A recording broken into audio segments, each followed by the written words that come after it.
Hi guys, this is Drunkmunch. I thought instead today I'd start off this video with my face instead of just my voice. And today I'm going to be making you a sweet lasagna. So for this recipe you're going to start off with making a simple pancake mix. I used 300 milliliters of milk, 100 grams of flour, 2 eggs and a teaspoon of vanilla extract. You can make them however you like, but this is how I made mine. Then you're going to prepare your pan by putting a little bit of olive oil into it, and then you're going to pour it in and wait for it to cook. I did about 2 minutes each side roughly. It doesn't really matter. Once the pan heats up you can kind of just judge it yourself. I'm not going to lie to you, smelling these pancakes it made me so hungry while making this. It took me so long to make it as well and film it. I just wanted to put a lot of effort into it, but I'm not going to lie, it was a real struggle not to eat at least one of the pancakes and just keep them on the side for however long I did. So once you have all 6 as I was showing you here, you're going to start melting your chocolate. Now don't do it in the microwave. It can easily burn for 1 if you don't know how to do it, and 2 it just tastes a lot better and has a better consistency when you do it in a bowl over some water. You don't need to actually boil the water.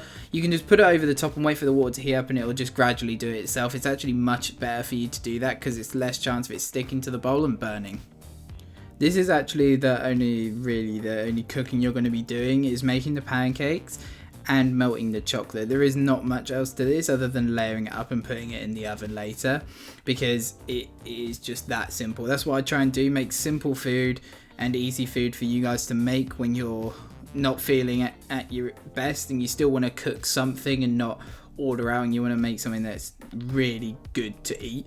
This isn't the best in terms of actual health, but who really cares when they're hungover? They just want to find something to eat, and that is what you can do with this. You can make it and then you can fridge it and you can just have it whenever you want. I wouldn't keep it in the fridge any longer than maybe 2 or 3 days.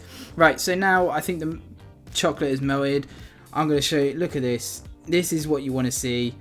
A nice gooey chocolatey consistency. Love saying consistency, what a great word. Now I'm going to show you how to layer it up. You're going to put 2 pancakes on each layer, so you're going to layer it up like that. Then you're going to put your Nutella on. And once you put the Nutella on, don't be shy about it. Honestly, more the better.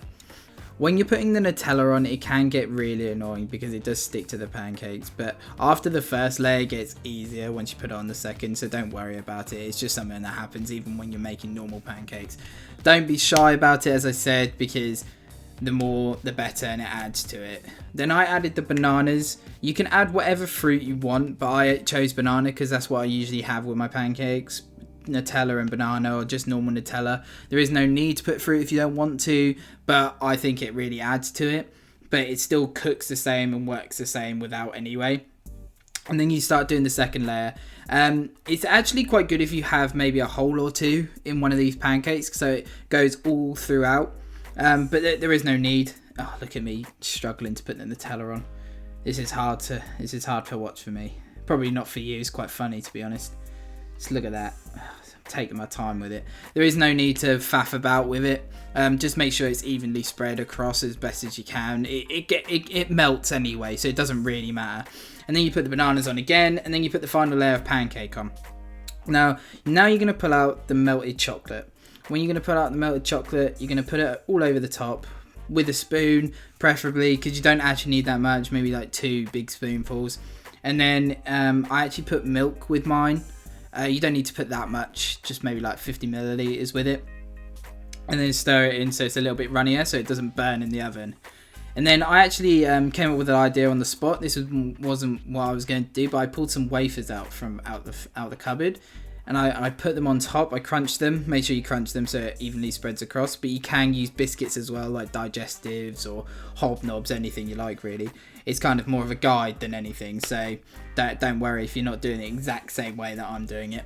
And then I put some Nutella on top as well, because then it melts all across and it tastes like amazing. It's got the Nutella all the way throughout. Then you guys are going to put it in the oven for 25 minutes on 190 or 170 fan. And it's going to come out looking like this.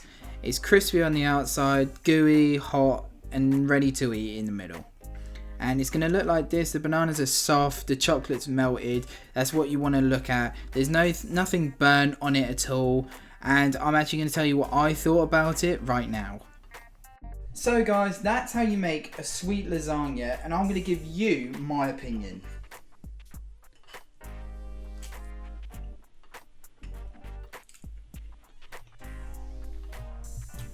That is the best thing I've ever made. That is a 10 out of 10. You can't beat that.